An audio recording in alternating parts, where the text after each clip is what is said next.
Co-powered by Techno। IDF के हमलों से हिजबुल्लाह के खेमों में हड़कंप है। ग्राउंड ऑपरेशन पर बयान में बेबसी साफ नजर आ रही है। पसीना पोंछता रहा हिजबुल्लाह का डिप्टी लीडर और ये सवाल उठते रहे कि आखिर हिजबुल्लाह की क्या हालत हो गई। इजरायली सेना को बड़े नुकसान की हालांकि हिजबुल्लाह के कमांडर ने धमकी दी है, लेकिन क्या हिजबुल्लाह की ताकत इतनी बची है कि आज की तारीख में वो इजराइल को जवाब दे पाए? ये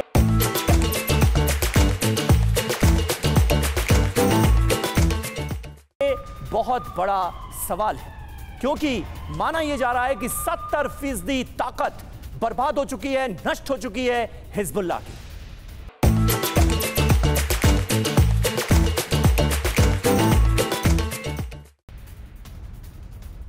सुमित चौधरी हमारे साथ मौजूद हैं। सुमित, हिजबुल्लाह की ताकत बची कितनी है? एक तरफ हमास का लगभग खात्मा, गाजा में अब हमास हमला करने की स्थिति में नजर नहीं आ रहा है। दूसरी तरफ हिजबुल्लाह की कमर तोड़ दी गई है, आला नेतृत्व को, तमाम आला कमांडर्स को खत्म कर दिया गया है। हिजबुल्लाह अब क्या कर पाने की स्थिति में नजर आता है आपको?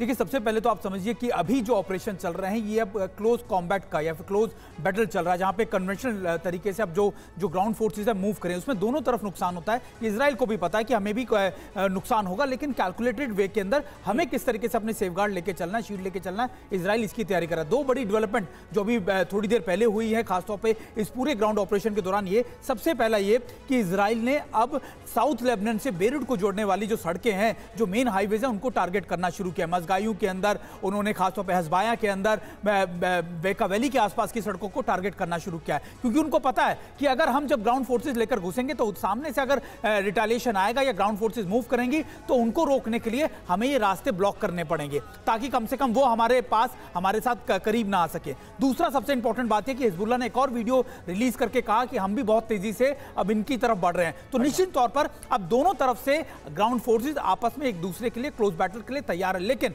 हिजबुल्लाह के पास अब वो क्षमता, वो मोरल बूस्टर नहीं है जो उसके पास 10 से 15 दिन पहले था। उसके पास वो लीडरशिप नहीं है जो उसको कंट्रोल कर सके, उसे कमांड कर सके। तो निश्चित तौर पर वो लैप्सेस या फिर आप कह सकते हैं कमजोरी जो है हिजबुल्लाह की, ये बहुत बड़ा क्राइसिस है। बिल्कुल, ये बहुत बड़ा क्राइसिस है हिजबुल्लाह के सामने की लीडरशिप नहीं है, बल्कि चेन ऑफ लीडरशिप ही खत्म हो गई है हिजबुल्लाह की। और देखिए, आईडीएफ के ऑपरेशन के बीच हिजबुल्लाह का बयान सामने आया है। जल्द होगा संगठन के नए नेता का ऐलान। नसरल्लाह की मौत के बाद नया नेता चुना जाना है।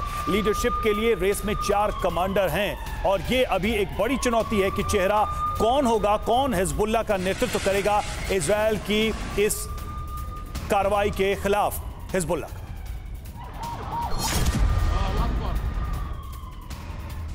तो ऐसे वक्त में जब हिजबुल्लाह की कमर तोड़ने की कसम खा चुका है इजराइल, किसे मिलेगी हिजबुल्लाह की कमान? नईम कासिम, ये डेप्यूटी सेक्रेटरी जनरल है और इसे हिजबुल्लाह का चीफ बनाया जा सकता है। हाशिम सफीदीन एग्जीक्यूटिव काउंसिल का हेड है, इसे भी कमान सौंपी जा सकती है, यह जानकारी मिल रही है। इब्राहिम अमीन अल सैयद पॉलिटिकल काउंसिल का ये हेड है। ये तमाम वो चेहरे हैं जिनमें से कोई भी हिजबुल्लाह की कमान संभाल सकता है। मोहम्मद राद, जो कि संसद में हिजबुल्लाह पार्टी का लीडर है, आपको बता दें लेबनान की संसद में 13 सांसद चुनकर आए हैं हिजबुल्लाह के, तो उनमें से भी किसी एक को जिम्मेदारी दी जा सकती है। और ये 4 वो चेहरे हैं जिन्हें हिजबुल्लाह की कमान आने वाले वक्त में सौंपी जा सकती है, इनमें से किसी एक को। लेकिन समीर, ये स्थिति इसलिए पैदा हुई है कि हिजबुल्लाह के एक एक करके सारे कमांडर, बड़े कमांडर मारे गए। अब तक क्या क्या हुआ, कौन कौन मारा गया, जरा उस पर गौर करते हैं। देखिए, 29 सितंबर 2024 नबील काओक वो मारा गया, एक कमांडर। 27 सितंबर 2024 यानी ठीक उसके 2 दिन पहले की बात है, हसन नसरल्लाह की मौत हुई थी बड़े ऑपरेशन में, बड़े हमले में। जी हां, और देखिए मोहम्मद हुसैन सरूर 26 सितंबर 2024 को यह कमांडर मारा गया हिजबुल्लाह का। 25 सितंबर 2024 इब्राहिम कुबैसी, एक एक करके टॉप लीडरशिप का खात्मा कर दिया है हिजबुल्लाह की इजराइल ने।